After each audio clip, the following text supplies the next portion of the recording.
શાંતિ 21/4/2026 આજના મીઠા બાબાના મધુર મહાવાક્ય। મીઠા બાળકો, જ્ઞાન સાગર બાપ આવ્યા છે તમને બાળકોને સામે સન્મુખ ડાન્સ કરવા। તમે હોશિયાર સર્વિસેબલ બનો તો જ્ઞાનની ડાન્સ પણ સારી થાય।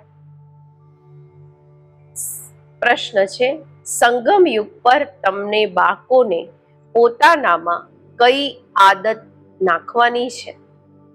બાબા કહે છે કે સંગમ યુગ પર તમે બાળકો પોતાની અંદર કઈ આદત નાખો છો, કઈ હોબી બનાવો છો પોતાની? બાબા આજે કહે છે યાદમાં રહેવાની। આ છે રૂહાની હોબી, આદત, શોખ। આ હોબીની સાથે સાથે તમારે દિવ્ય અને અલૌકિક કર્મ પણ કરવાના છે। તમે છો બ્રાહ્મણ, તમારે બધાને સાચી સાચી કથા જરૂર સંભળાવવાની છે।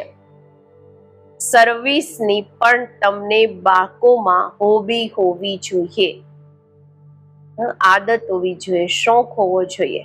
ગીત છે, ધીરજ ધર મનવા ધીરજ ધર, તેરે સુખ કે દિન આए की आए। ઓમ શાંતિ।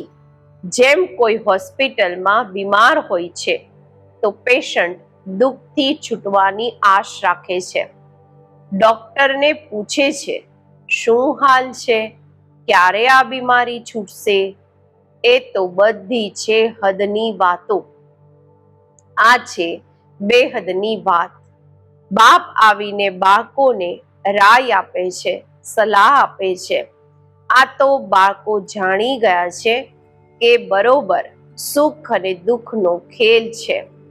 આમ તો તમને બાળકોને સતયુગમાં જવાથી પણ વધારે ફાયદો અહીંયા છે, કારણ કે જાણો છો કે આ સમયે અમે ઈશ્વરીય ગોદમાં છીએ,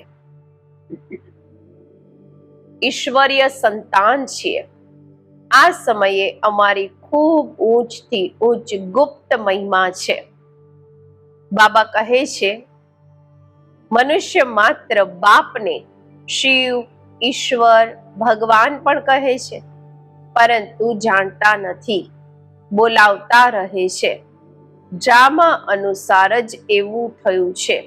જ્ઞાન અને અજ્ઞાન, દિવસ અને રાત ગાતા પણ આવે છે, પરંતુ તમો પ્રધાન બુદ્ધિ એવા બની ગયા છે જે પોતાને તમો પ્રધાન સમજતા જ નથી। કોઈની તકદીરમાં બાપનો વારસો હોય ત્યારે તો બુદ્ધિમાં બેસી શકે। બાળકો જાણે છે કે અમે બિલકુલ જ ઘોર અંધકારમાં હતા, હવે બાપ આવ્યા છે તો કેટલો પ્રકાશ મળ્યો છે, અજવાળું મળ્યું છે। બાપ જે નોલેજ સમજાવે છે એ કોઈ પણ વેદ, શાસ્ત્ર, ગ્રંથ વગેરેમાં નથી। તે પણ બાપ સિદ્ધ કરીને બતાવે છે કે તમને બાળકોને રચતા અને રચનાના આદિ મધ્ય અંતની રોશની આપું છું। તે પછી પ્રાય લોપ થઈ જાય છે। મારા વગર પછી કોઈને જ્ઞાન મળી ન શકે। પછી આ જ્ઞાન પ્રાયલોપ થઈ જાય છે। સમજમાં આવે છે કે કળિયુગ પાસ્ટ થયું, પછી 5000 વર્ષ બાદ રિપીટ થશે। આ છે નવી વાત, આ તો શાસ્ત્રોમાં છે નહીં। બાપ તો આ નોલેજ બધાને એક જેવી ભણાવે છે, પરંતુ ધારણામાં નંબરવાર છે। કોઈ સારા સર્વિસેબલ બાળકો આવે છે તો બાબાનો જ્ઞાન ડાન્સ પણ એવો ચાલે છે। ડાન્સિંગ ગર્લની આગળ જોવાવાળા ખૂબ શોખીન હોય છે, જે નાચવાવાળી છોકરીઓ હોય એની સામે બાબા કહે છે કે જોવાવાળા પણ ખૂબ શોખીન બેઠા હોય છે, તો એ પણ ખુશીથી ખૂબ સારો ડાન્સ કરે છે। કોઈ શોખીન હોય, એની વાહ વાહ કરતું હોય તો એ ડાન્સ પણ ખૂબ સુંદર કરે છે।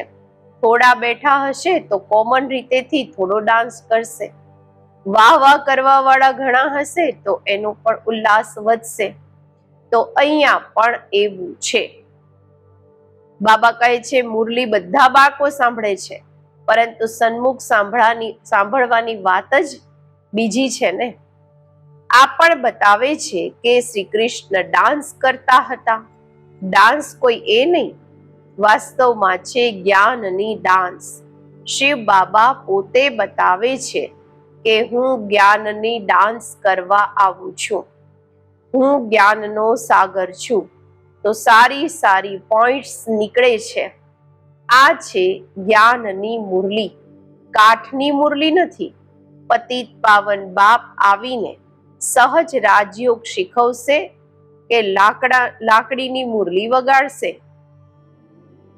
આ કોઈને ખ્યાલમાં નહીં હશે કે બાપ આવીને એવી રીતે રાજયોગ શીખવે છે. અત્યારે તમે જાણો છો, બાકી કોઈ પણ મનુષ્ય માત્રને આ બુદ્ધિમાં આવી નથી શકતું. આવવા વાળાઓમાં પણ નંબરવાર પદ પામે છે. જેમ કલ્પ પહેલા કર્યું છે એવો જ પુરુષાર્થ કરતા રહે છે. તમે જાણો છો કે કલ્પ પહેલાની જેમ બાપ આવે છે, આવીને બાળકોને બધું રાજ ખોલીને બતાવે છે, ખુલીને બતાવે છે. કહે છે કે હું પણ બંધનમાં બંધાયેલો છું. દરેક આ ડ્રામાના બંધનમાં બંધાયેલા છે. જે કઈ સતયુગમાં થયું હતું તે ફરી રિપીટ થશે. કેટલી અનેક પ્રકારની યોનિઓ છે. સતયુગમાં આટલી યોનિઓ થોડી હશે? ત્યાં તો થોડી વેરાયટી હોય છે. પછી વૃદ્ધિને પામતા રહે છે. જેમ ધર્મ પણ વધતા જાય છે ને. સતયુગમાં તો હતા નહીં. જે સતયુગમાં હતા તે પછી સતયુગમાં જ જોશો. સતયુગમાં કોઈ પણ છી ગંદી કરવા વાળી વસ્તુ, ગંદગી ફેલાવવા વાળી વસ્તુ હોઈ નથી શકતી. એ દેવી દેવતાઓને કહે છે ભગવાન અને ભગવતી. બીજા કોઈ ખંડમાં ક્યારે પણ કોઈને ગોડ ગોડેસ, ભગવાન ભગવતી કહી નથી શકતા. તે દેવતાઓ જરૂર હેવિનમાં રાજ્ય કરતા હતા. એમનું જુઓ ગાયન કેટલું છે. તમને બાળકોને અત્યારે ધીરજ આવી ગઈ છે. તમે જાણો છો અમારું પદ કેટલું ઊંચું છે કે ઓછું છે. અમે આટલા માર્ક્સથી પાસ થઈશું. દરેક પોતાને સમજી તો શકે છે ને કે ફલાણા સારી સર્વિસ કરી રહ્યા છે. હા, ચાલતા ચાલતા તોફાન પણ આવી જાય છે. બાપ તો કહે છે કે બાળકોને કોઈ પણ ગ્રહચારી કે તોફાન વગેરે ન આવે. માયા સારા સારા બાળકોને પણ પાડી દે છે. તો બાપ ધીરજ આપતા રહે છે. બાકી થોડો સમય છે. તમારે સર્વિસ પણ કરવાની છે. સ્થાપના થઈ ગઈ પછી તો જવાનું જ છે. આમાં એક સેકન્ડ પણ આગળ પાછળ નથી થઈ શકતું. આ રહસ્ય બાળકો જ સમજી શકે છે. અમે ડ્રામાના એક્ટર્સ છીએ. એમાં અમારો મુખ્ય પાર્ટ છે. ભારત પર જ હાર અને જીતનો ખેલ બનેલો છે. ભારત જ પાવન હતું. કેટલી પીસ, પ્રોસ્પરિટી હતી, શાંતિ હતી, સુખ હતું. આ કાલની જ વાત છે. કાલે અમે જ પાર્ટ ભજવ્યો હતો. 5000 વર્ષનો પાર્ટ બધો નોંધાયેલો છે. અમે ચક્કર લગાવીને આવ્યા છીએ. હવે ફરી બાબાથી યોગ લગાવીએ છીએ. એનાથી જ ખાદ નીકળશે, કચરો નીકળશે. બાપ યાદ આવશે તો વારસો પણ જરૂર યાદ આવશે. પહેલા અલફને જાણવાનું છે. બાપ કહે છે તમે મને જાણવાથી, મારા દ્વારા બધું જાણી જશો. જ્ઞાન તો ખૂબ સહજ છે, 1 સેકન્ડનું, છતાં પણ સમજાવતા રહે છે, પોઈન્ટ્સ આપતા રહે છે. મુખ્ય પોઈન્ટ છે મન મના ભવ. આમાં જ વિઘ્ન પડે છે. દેહ અભિમાન આવી જવાથી પછી અનેક પ્રકારના ઘૂંટકા આવી જાય છે. પછી યોગમાં રહેવા નથી દેતા. જેમ ભક્તિ માર્ગમાં શ્રી કૃષ્ણની યાદમાં બેસે છે તો બુદ્ધિ ક્યાં ક્યાં ભાગી જાય છે. ભક્તિનો અનુભવ તો બધાને છે. આ જન્મની વાત છે. આ જન્મને જાણવાથી કંઈક ને કંઈક પાસ્ટ જન્મને પણ સમજી શકે છે. બાળકોને હોબી થઈ ગઈ છે, આદત થઈ ગઈ છે બાપને યાદ કરવાની. જેટલા યાદ કરો છો એટલી ખુશી વધે છે. સાથે સાથે દિવ્ય અલૌકિક કર્મ પણ કરવાનું છે. તમે છો બ્રાહ્મણ, તમે સત્યનારાયણની કથા, અમર કથા સંભળાવો છો. મૂળ વાત એક છે જેમાં બધું આવી જાય છે. યાદથી જ વિકર્મ વિનાશ થાય છે. આ એક જ હોબી રૂહાની છે, એક જ આદત છે. બાપ સમજાવે છે કે નોલેજ તો ખૂબ સહજ છે. કન્યાઓનું નામ પણ ગવાયેલું છે. અધર કુમારી, કવારી કન્યા, કુંવારીનું નામ, કુંવારી કન્યાઓનું નામ સૌથી વધારે બાલા છે, ફેમસ છે. એમને કોઈ બંધન નથી. તે તો પતિને વિકારી બનાવી દે છે. આ બાપ તો સ્વર્ગમાં લઈ જવા માટે શ્રૃંગાર કરે છે, સ્વીટ સાગરમાં લઈ જાય છે. બાપ કહે છે આ જૂની દુનિયાને, જૂના દેહ સહિત બિલકુલ ભૂલી જાઓ. આત્મા કહે છે કે અમે તો 84 જન્મ પૂરા કર્યા છે, હવે ફરી અમે બાપથી પૂરો વારસો લઈશું. હિંમત રાખે છે, છતાં પણ માયા સાથે લડાઈ તો છે. આગળ તો આ બાબા છે, સૌથી આગળ બ્રહ્મા બાબા છે. માયાના તોફાન વધારે આમના ઉપર આવે છે. ઘણા આવીને પૂછે છે કે બાબા અમને આ થાય છે. બાબા બતાવે છે કે બાળકો, હા, આ તોફાન તો જરૂર આવશે. પહેલા તો મારી પાસે આવે છે, સૌથી પહેલા બ્રહ્મા બાબા પાસે આવે છે. અંતમાં બધા કર્માતીત અવસ્થાને પામી લેશે. આ કોઈ નવી વાત નથી. કલ્પ પહેલા પણ થયું હતું. ડ્રામામાં પાર્ટ ભજવ્યો, હવે ફરી પાછા ઘરે જાય છે. બાળકો જાણે છે આ જૂની દુનિયા નર્ક છે. કહે પણ છે કે આ લક્ષ્મી નારાયણ ક્ષીરસાગરમાં રહેતા હતા. એમના મંદિર કેટલા સારા સારા બનાવે છે. પહેલું મંદિર બનાવ્યું હશે તો ક્ષીરનું જ તળાવ બનાવીને, દૂધનું તળાવ બનાવીને વિષ્ણુની મૂર્તિને બેસાડી હશે. ખૂબ સારા સારા ચિત્ર બનાવીને પૂજા કરતા હતા. એ સમયે તો ખૂબ જ સસ્તાઈ હતી. બાબાનું બધું જોયેલું છે, બ્રહ્મા બાબાનું. બરોબર આ ભારત કેટલું પવિત્ર ક્ષીર સાગર હતું. દૂધ ઘીની જેમ કે નદીઓ હતી. આ તો મહિમા આપી દીધી છે. સ્વર્ગનું નામ લેતા જ મુખમાં પાણી થાય છે. તમે બાળકોને હવે જ્ઞાનનું ત્રીજું નેત્ર મળ્યું છે તો બુદ્ધિમાં સમજ આવી છે. બુદ્ધિ ચાલી જાય છે પોતાના ઘરે, પછી સ્વર્ગમાં આવશે. ત્યાં બધું નવું જ નવું હશે. બાબા શ્રી નારાયણની મૂર્તિ જોઈ ખૂબ ખુશ થતા હતા. બ્રહ્મા બાબા નારાયણની મૂર્તિને જોઈને ખૂબ જ ખુશ થતા હતા, ખૂબ પ્યારથી રાખતા હતા. આ નતા સમજતા કે અમે જ આ બનીશું. બાબા કહે છે આ જ્ઞાન તો અત્યારે બાબાથી મળ્યું છે. તમને તો બ્રહ્માંડ અને સૃષ્ટિ ચક્રના આદિ મધ્ય અંતનું જ્ઞાન છે. જાણો છો કે અમે કેવી રીતે ચક્કર લગાવીશું. બાબા અમને રાજયોગ શીખવી રહ્યા છે. તમને બાળકોને ખૂબ ખુશી હોવી જોઈએ. બાકી થોડો સમય છે. શરીરને કંઈક ને કંઈક તો થતું રહે છે.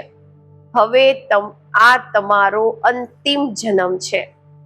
અત્યારે તમારા સુખના દિવસ આવે છે. ડ્રામા પ્લાન અનુસાર જુઓ છો કે વિનાશ સામે ઊભો છે. તમને ત્રીજું નેત્ર મળ્યું છે. મૂળ વતન, સૂક્ષ્મ વતન, સ્થૂળ વતનને સારી રીતે જાણો છો. આ સ્વદર્શન ચક્ર તમારી બુદ્ધિમાં ફરતું રહે છે. ખુશી થાય છે. આ સમયે અમને બેહદના બાપ ટીચર બનીને ભણાવે છે, પરંતુ નવી વાત હોવાના કારણે વારંવાર ભૂલી જાય છે. નહીં તો બાબા કહેવાથી જ ખુશીનો પારો ચડી જવો જોઈએ. રામતીર્થ શ્રી કૃષ્ણના ભક્ત હતા, તો શ્રી કૃષ્ણના દર્શન માટે કેટલું કરતા હતા. એમને સાક્ષાત્કાર થયો અને ખુશી થઈ ગઈ. પરંતુ એનાથી શું થયું? મળ્યું તો કંઈ પણ નહીં. અહીંયા તો તમને બાળકોને ખુશી પણ છે, કારણ કે જાણો છો 21 જન્મના માટે અમે કેટલું ઊંચું પદ પામીએ છીએ. 3 ભાગ તો તમે સુખી રહો છો. જો અડધું અડધું હોય પછી તો ફાયદો થયો નહીં. તમે 3 ભાગ સુખમાં રહો છો. તમારા જેવું સુખ કોઈ જોઈ ન શકે. તમારા માટે તો સુખ અપાર છે. મહાન સુખમાં તો દુઃખની ખબર નથી પડતી. સંગમ પર તમે બંનેને જાણી શકો છો કે અત્યારે અમે દુઃખથી સુખમાં જઈ રહ્યા છીએ. મુખ છે દિવસ તરફ અને લાત છે, પગ છે રાત તરફ. આ દુનિયાને લાત મારવાની છે, અર્થાત બુદ્ધિથી ભૂલવાની છે. આત્મા જાણે છે કે હવે પાછા ઘરે જવાનું છે. ખૂબ પાઠ ભજવ્યો, એવી પોતાની સાથે વાતો કરવાની છે. અત્યારે જેટલા બાપને યાદ કરશો એટલી જ કાટ નીકળશે. જેટલા બાપની સર્વિસ પર રહી સમાન બનાવશો એટલા જ બાપનો શો કરશો. બુદ્ધિમાં છે કે હવે ઘરે જવાનું છે, તો ઘરને જ યાદ કરવું જોઈએ. બાબા કહે છે જૂનું મકાન પડતું રહે છે. અત્યારે ક્યાં નવું મકાન, ક્યાં જૂનું મકાન, રાત દિવસનો ફરક છે. આ તો હુબહુ વિષય વૈતરણી નદી છે. એકબીજાને મારતા ઝઘડતા રહે છે. બાકી પણ બાબા આવ્યા છે તો ખૂબ લડાઈ શરૂ થઈ ગઈ છે. જો સ્ત્રી વિકાર નથી આપતી તો કેટલું તંગ કરે છે, કેટલું માથું મારે છે. કલ્પ પહેલા પણ અત્યાચાર થયા હતા. તે અત્યારની વાત થઈ જાય છે.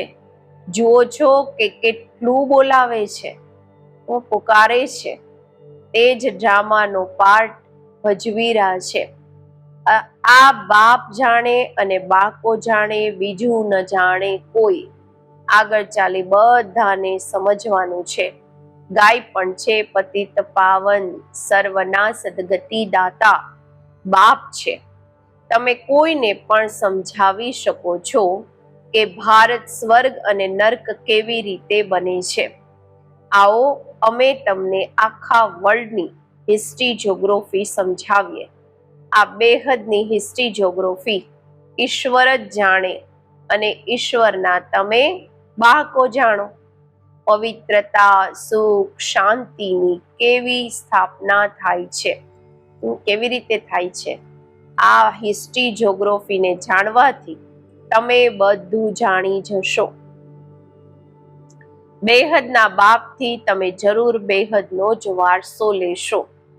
આ આવીને સમજો. ટોપિક તો ઘણા છે. બાબા કહે છે, તમને બાળકોને તો હવે દિમાગથી, તમારા બાળકોનું તો હવે દિમાગ જ પૂર થઈ ગયું છે, ભરપૂર થઈ ગયું છે. ખુશીનો કેટલો પારો ચડે છે. બધી નોલેજ તમારા બાળકોની પાસે છે. નોલેજફુલ બાપથી નોલેજ મળી રહી છે.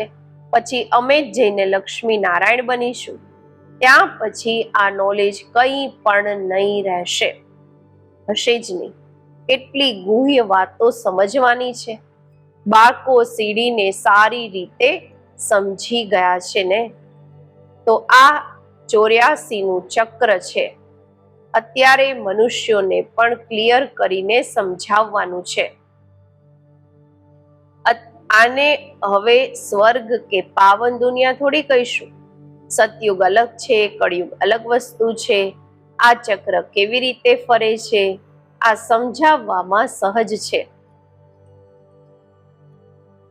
આ સમજ તો સારી લાગે છે, પરંતુ પુરુષાર્થ કરી યાદની યાત્રામાં રહે, આ ઘણાથી થઈ નથી શકતું.